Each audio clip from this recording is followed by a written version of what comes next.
Good morning everyone. पिछले video में हमने कक्षा 9वीं का गणित विषय का दूसरा अध्याय की प्रश्नावली 2.4 का प्रश्न नंबर 4 का हल किया, जिसमें हमने द्विघात समीकरण के गुणनखंड बनाने सीखे। आज हम प्रश्नावली 2.4 का प्रश्न नंबर 5 गुणनखंड ज्ञात कीजिए, जिसमें हम त्रिघात समीकरण के गुणनखंड बनाना सीखेंगे। इसमें इसके 4 पार्ट है। पहला पार्ट है गुणनखंड कीजिए। तो इसके 4 पार्ट है। पहला पार्ट है x की 3 माइनस 2x की 2 माइनस x प्लस 2। इसके हमें गुणनखंड बनाना है। ये त्रिघात समीकरण है जिसमें हमारे पास 4 पद हैं। तो सबसे पहले इसमें हम देखते हैं कि x की 3 के जो फैक्टर हैं वो x गुणा x बनेंगे, माइनस 2 गुणा x स्क्वायर को x गुणा x लिख सकते हैं, माइनस x प्लस 2। उसके बाद हम यहाँ देख पा रहे हैं कि यहाँ दोनों में एक x यहाँ, एक x बाहर निकाला, एक x यहाँ पे, एक x यहाँ से कॉमन निकाला। इन दोनों में 2 बार x है, तो एक x यहाँ से लगा, एक x, तो यहाँ क्या रहेगा x, बीच में माइनस 2x बाहर जाने के बाद यहाँ क्या रहेगा 2x माइनस 2। उसके बाद जो ब्रैकेट यहाँ पे वही ब्रैकेट यहाँ लेके आने के लिए इन दोनों में से हमने क्या किया, माइनस 1 कॉमन निकाला, क्योंकि जब कुछ भी साझा ना हो तो एक साझा अवश्य होता है। तो एक, तो चिन्ह माइनस का चिन्ह बाहर निकाला, तो यहाँ जब माइनस 1 बाहर निकाला तो यहाँ क्या है प्लस x माइनस 2, क्योंकि प्लस का जो है वो माइनस का हो जाएगा, माइनस का जो कम है प्लस का हो जाएगा। तो यानी कि दोनों ब्रैकेट के आगे सेम, तो x माइनस 2 बाहर चला गया, तो यहाँ क्या आ गया x जोड़ा में x का वर्ग माइनस 1, तो x minus 2 x square minus 1, तो x माइनस 2 और a स्क्वायर माइनस इसको लिख दे सकते हैं 1 का स्क्वायर, तो a square minus b square होता है a minus b a plus b। इसका प्रयोग हमने किया यहाँ पे। अतः x की 3 माइनस 2x की 2 माइनस x प्लस 2 के जो गुणनखंड आ गए x minus 2 x minus 1 x plus 1, ये आ जाएंगे। अब इसका दूसरा पार्ट x की 3 माइनस 3x की 2 माइनस 9x माइनस 5। जैसे कि पिछले पार्ट में हमने क्या किया था, जब इसके गुणनखंड हमने किए उसके बाद साझा निकालने पर, अब यहाँ से x के साझा निकालने पर x माइनस 2 बचा, यहाँ पे माइनस 1 साझा निकालने पे, यानी कि दोनों ब्रैकेटों में एक जैसी संख्या साझी है। परंतु इस प्रश्न में ऐसा, दूसरे पार्ट में ऐसा नहीं है, क्योंकि इन दोनों में क्या साझा है x की 2, तो यहाँ बचेगा x माइनस 3। यहाँ से क्या साझा निकालें कि यहाँ x माइनस 3 आपका बन जाए, तो ये पॉसिबल नहीं है। तो इसको हम दूसरे तरीके से हम करेंगे। तो इसका तरीका क्या है, इसको करने की 2 विधियाँ हैं। सबसे पहली विधि, x की 3 का गुणा क्या है 1, और अंतिम पद जिसमें x ने इसको गुणा किया है माइनस 5, तो 1 को माइनस 5 से गुणा किया माइनस 5, तो माइनस 5 में से जो संख्या वो क्या है 5।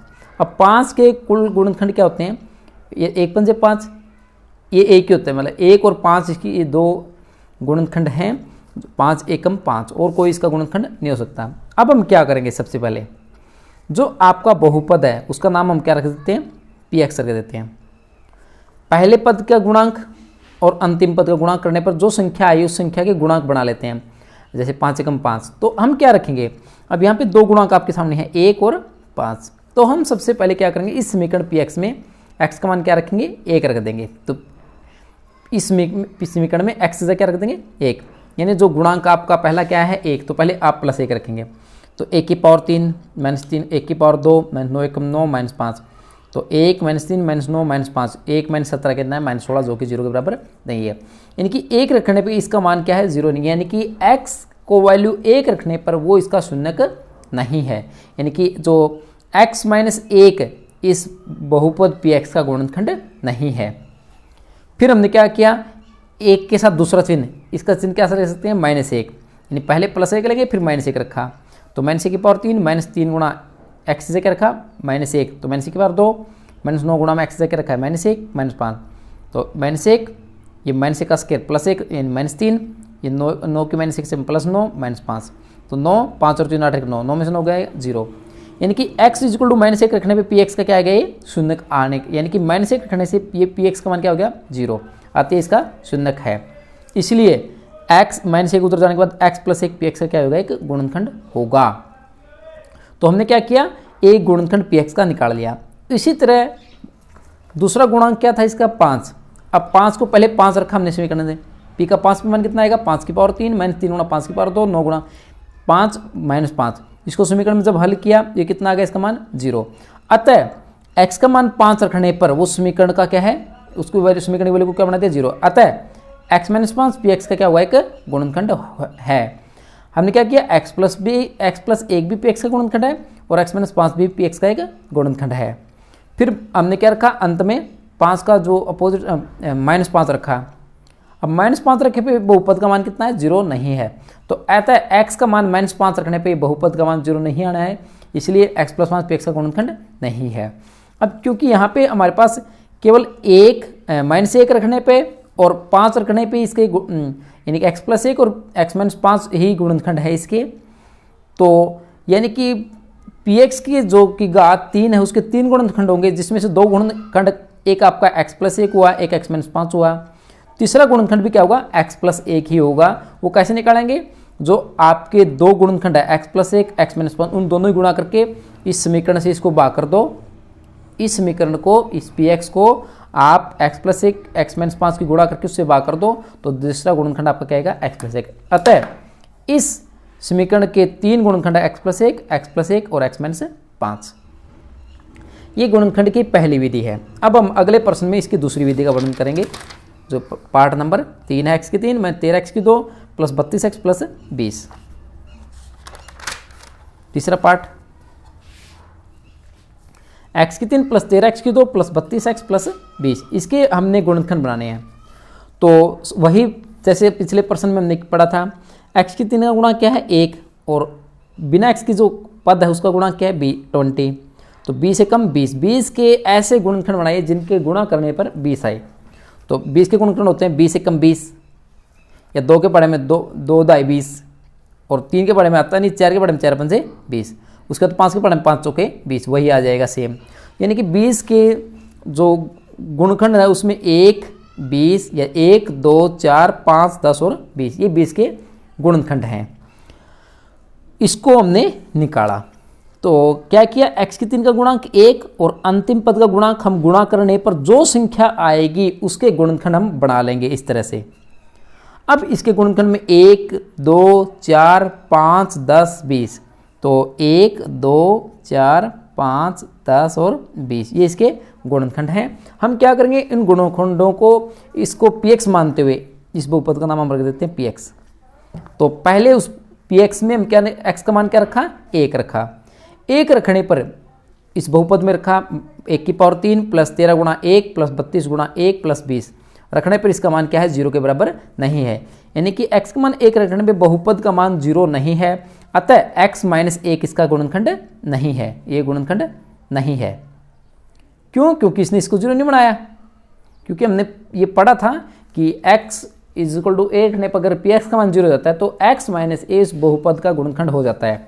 तो x का मान 1 रखने पर इस बहुपद का मान 0 नहीं है, अतः x - 1 इसका गुणनखंड नहीं है। फिर हम क्या रखेंगे, p का मान -1 रखेंगे। भाई पहले 1 रखा, फिर अब दूसरा चिन्ह क्या आएगा, -1। -1 रखने पर इसका मान क्या आएगा, -1 की पावर 3 + 13 गुणा -1 की पावर 2 + -1 + 20।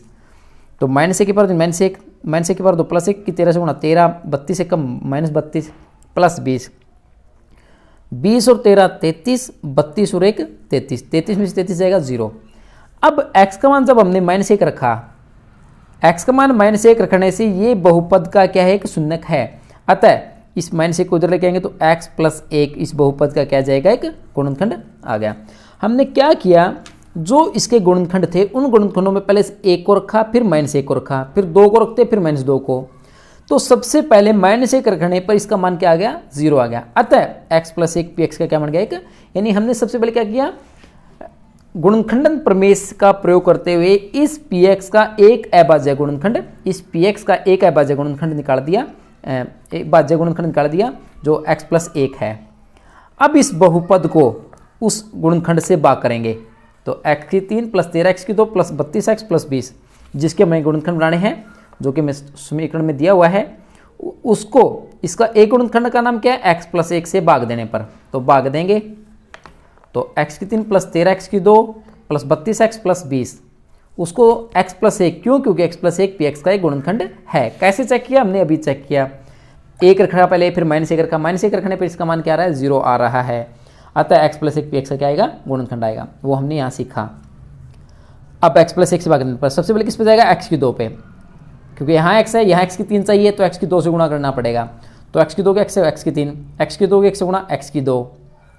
अब चिन्ह पलटने पर ये प्लस का तो माइनस का जाएगा, प्लस का तो माइनस का जाएगा, ये कट जाएगा आपका। 13x की 2 में से ये, क्योंकि चिन्ह पलटने के बाद ये माइनस का हो गया, तो 13x की 2 में से एक x की 2 गया तो 12x की 2, ऊपर से उतारा 32x को। अब यहाँ x है, यहाँ 12x की 2 है, तो किस पे जाएगा, तो उसका तरीका ये भी है, 12x की 2 को इसके पहले पद से भाग कर लो, x से x कट जाएगा तो 12x पे जाएगा। तो 12x की x से गुणा किया 12x की 2, और 12x को 1 से गुणा किया 12 कम 12x प्लस का आएगा। चिन्ह पलटने पर ये प्लस का था तो किसका जाएगा, माइनस का, ये प्लस का तो माइनस का, ये कट जाएगा। उसके बाद 32x में से 12x जाएगा तो 20x, ऊपर से उतारा 20 को। अब इसको किससे, x को किससे गुणा करेंगे तो 20x बन जाए, तो 20 से, तो 20 की x से गुणा 20x, 20 को 1 से गुणा किया 20 से कम 20। चिन्ह पलटने पर प्लस का माइनस का हो जाएगा, प्लस वाला चिन्ह माइनस का हो जाएगा, ये दोनों संख्याएं कट जाएगी, शेष आपका कितना आ गया, 0। क्योंकि इस px का x प्लस एक गुणनखंड है, इसलिए देखो शेष फल कितना आ गया, 0। यानी कि px जो हमारी समीकरण थी x की 3 प्लस 13x की 2 प्लस 32x प्लस 20, उसका एक गुणनखंड क्या आ गया, x प्लस 1। और इस बहुपद को x प्लस 1 से भाग देने पर दूसरा गुणनखंड क्या आ गया, x की 2 प्लस 12x प्लस 20, ये दूसरा गुणनखंड है। अब ये क्या, अब इस द्विघात समीकरण के हम पिछले प्रश्न में जैसे हमने पढ़ा था, इसके गुणनखंड हम बनाएंगे। यानी कि हमने इसके 2 गुणनखंड तो बना दिया, एक गुणनखंड x प्लस 1, दूसरा x की 2 प्लस 12x प्लस 20। अब द्विघात समीकरण को हम आगे गुणनखंड कर सकते हैं, तो x की 2 प्लस 12x प्लस 20 के गुणनखंड हम बनाएंगे। इसका हमने तरीका क्या सीखा था, x की 2 गुणा क्या है 1, और अंतिम पद का गुणा क्या है 20, तो 20 से कम 20, 20 के गुणनखंड बनाएंगे, 20 से कम 20, 10 दूनी 20, 4 पंजे 20। तो इन गुणांकों को हम समीकरण में इस तरह से लेना हमने कि 20 के ऐसे गुणनखंड जिनको जोड़ करने पे उनका जोड़ कितना है 12 है, और गुणा करने पे प्लस का 20 आए। तो ऐसे गुणनखंड 20 में एक जोड़ दो 21, 20 में से घटा दो 19, जो कि यहाँ पे नहीं है। 10 में 2 जोड़ दे तो 12, 10 में 2 घटाए तो 8, यहाँ 12 आ रहा है, यानी इनको जोड़ने पर तो ये गुणनखंड नहीं हो सकता, ये गुणनखंड है, क्योंकि 5 और 4 9, आपको चाहिए कितना 12, 5 में 4 घटाएंगे तो 1, ये गुणनखंड नहीं है, तो अतः इसके गुणनखंड क्या आएंगे 20 के 10 गुणा 2, तो एक्स स्क्वायर प्लस 12 को क्या लिख दिया हमने 10 प्लस 2, यानी 2x प्लस 10x, 10 और 2 12x हो जाएगा, और दोनों ही गुणा 10x की 2x से 20x स्क्वायर भी हो जाएगा आपका। तो x स्क्वायर प्लस 2, अच्छा 12x के गुणनखंड क्या बनाए 2x प्लस 10x प्लस 20, इन दोनों में क्या समझा है x, तो यहाँ क्या हो जाएगा x प्लस 2, इन दोनों में क्या समझा प्लस 10, तो यहाँ क्या हो जाएगा x प्लस 2, दोनों में x प्लस 2 कॉमन, तो अंदर हो जाएगा x प्लस 10। अतः px के 2 गुणनखंड क्या बनाए थे हमने x प्लस 1 और x square plus 12x plus 20। और जैसे कि पिछले प्रश्न में हमने पढ़ा था, प्रश्न नंबर 4 में, कि द्विघात समीकरण के गुणनखंड कैसे बनाते हैं, हमने ये तरीका पढ़ा अभी। और x की 2 प्लस 12x प्लस 20 के गुणनखंड क्या गया x प्लस 2 x प्लस 10। अतः इस त्रिघात समीकरण के जो गुणनखंड है वो क्या है x प्लस 1 x प्लस 2 और x प्लस 10। कैसे निकाला, सबसे पहले इस px जो बहुपद आपको दिया हुआ था उसका एक गुणनखंड निकाला जो कि x प्लस 1 है, फिर इस बहुपद को x प्लस 1 से भाग दिया हमने, भाग देने पर दूसरा गुणनखंड आ गया, वो एक द्विघात समीकरण है। द्विघात समीकरण का हमने प्रश्न नंबर 4 में पढ़ा था कि कैसे हम गुणनखंड बनाते हैं, इसका एक गुणनखंड हमने निकाला और आपके 3 इसके गुणनखंड है। आज के लिए इतना ही, धन्यवाद।